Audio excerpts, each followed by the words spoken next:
Greetings, XFL marketing and media content team. I am Gerald Hearns, former student athlete from Florida Atlantic University. I would love to give a huge shout out to each and every one that is a part of this opportunity in the showcases, as I look forward to trying out at the July 9th Washington, D.C. location in Baltimore, Maryland, XFL tryout. It's been a huge honor to continue my football journey and career. As I reflect back on a lot of adversity that I've experienced throughout my journey. I originally grew up in Riviera Beach, Florida, West Palm Beach. And through those time frames since 2005, playing football as a little kid, it was definitely just inspiring knowing that I didn't have the financial support to play Pop Warner football until 6th grade at the West Palm Beach Patriots. And while living in the West Palm Beach community, I grew up in an avenue location called Tamarind Avenue, which was very high crime, a lot of distractions and a lot of different things or routes that I could have chosen, but I decided to stick to my academics, which led me to graduating from Dwyer High School with a 4.0 GPA. And a little backstory of that: I used to wake up every morning at 4:55 a.m. And walk 12 blocks to my bus stop with my candy bag just to hustle and make sure I can save up and invest into my college education.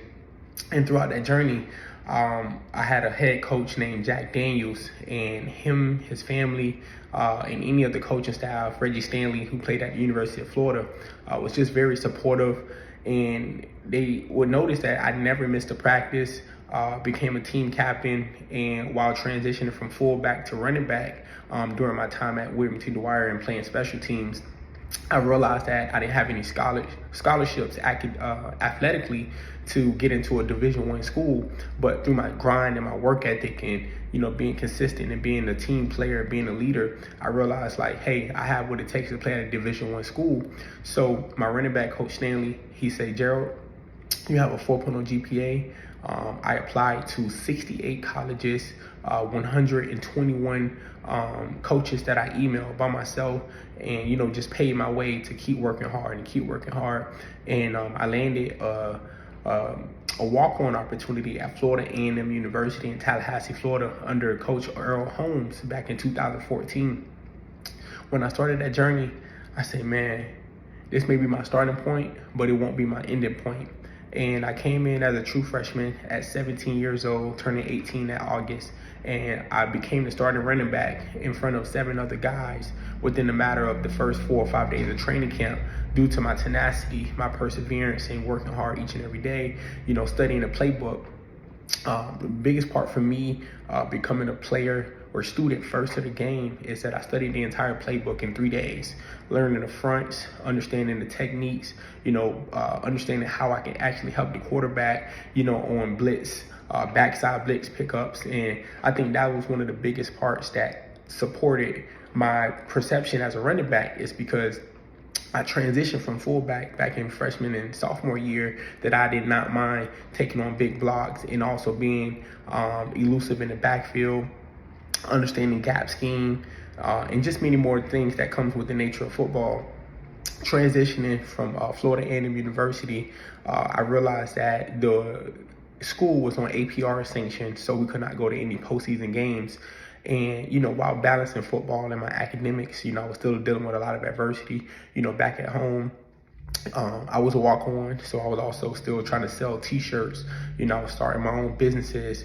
And at that time, you could not promote your name, face, image, or likeness as an entrepreneur. So the NCAA actually wanted to fine me at one point until I was able to prove to them that, hey, this is the only way that I could survive, since people could not give me money or sponsor anything like that compared to the NIL deals that are now relevant in the football space. So just talking about more of my journey, I transferred in 2016 to Florida Atlantic University, where Coach Lane Kiffin eventually became the head coach. And I played running back under starting running back Devin Singletary, that was formerly with the Bills, currently with the Texans right now. And just understanding, I came in the FAU as 13th on the depth chart, talking about fighting. Each and every day, I would ask the coach, hey, coach, Even if I had a big run, I want to know, what could I do better? How can I make this play bigger? How can I focus on my landmarks, making sure that I open my shoulders and come square, down the midline, to know I got 2 or 3 different ways to bounce the ball or hit play side, understanding different schemes. So Coach Kevin Smith, which is one of the best running backs in the state of Florida, who played at UCF, he was actually my coach. And just understanding the magnitude of the guys that I played with, each of them, we supported one another. I worked my way through every special team. I would work towards getting every rep anytime we were in practice. And Coach Jerron and many other coaches that wanted to, put out any drills, I wanted to be that guy. I wanted to make sure, hey, coach, put me in. Let me get on this kickoff. If anybody's ducking and dodging reps, I want to be that guy who pushed myself to the limits. And one of the things that Coach Kevin Smith taught us is, as a running back, if you don't have the ball, you need to be running to the ball. So anybody who has the ball, my mindset was get there. Sprint back to the huddle, look at the sideline for the next play calls and the next signals and things like that. So I'm definitely grateful that I've been fortunate to go through that process under Lane Kiffin, Coach Lane Kiffin, and earning a championship with his team and playing in front of some big guys. I've played with also guys that's currently with the USFL, John Franklin, DeAndre, actually Matthew Elam, who's with the XFL currently. Just thinking about a lot of guys and talents that I play with. And you may ask, why am I not in the NFL, or what happened? So 2018, I graduated 5 days before my pro day. Talk about adversity. I've lost a lot of family and friends, due to the environment that I grew up in. And I have a brother on my dad's side who has the same exact name as me. And I was talking about 5 NFL scouts at the time. And my brother on my dad's side, we were very close in age, maybe like 2 years apart. He got arrested 5 days before my pro day. And that name, my name, because we have the same name, hit the headline news. So the 5 NFL teams, 2 CFL teams I was talking to, things just went crazy left and right. I didn't know what was happening. I didn't know what was going on. I had some mentors trying to look into it.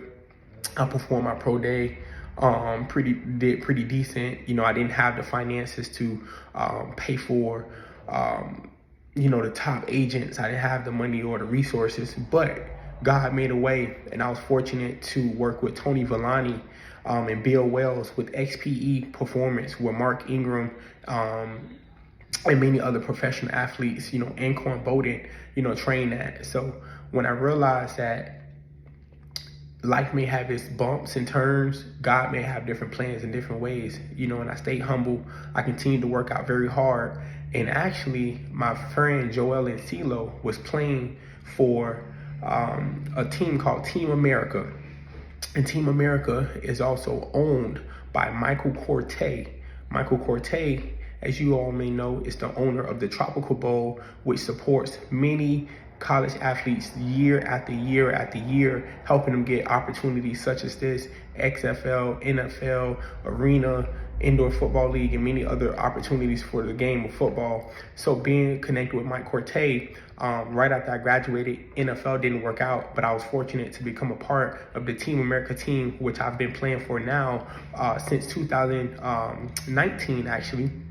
And I've been playing as a starting running back, been a great team asset. And Michael Quartey actually influenced me and showed me, he said, hey, Gerald, you need to reach out to the XFL and see if there's an opportunity, connect with this director, that director, and general manager. He sent me 3 people's contact from the XFL. So I was very grateful that a few months ago, he told me to connect with you guys.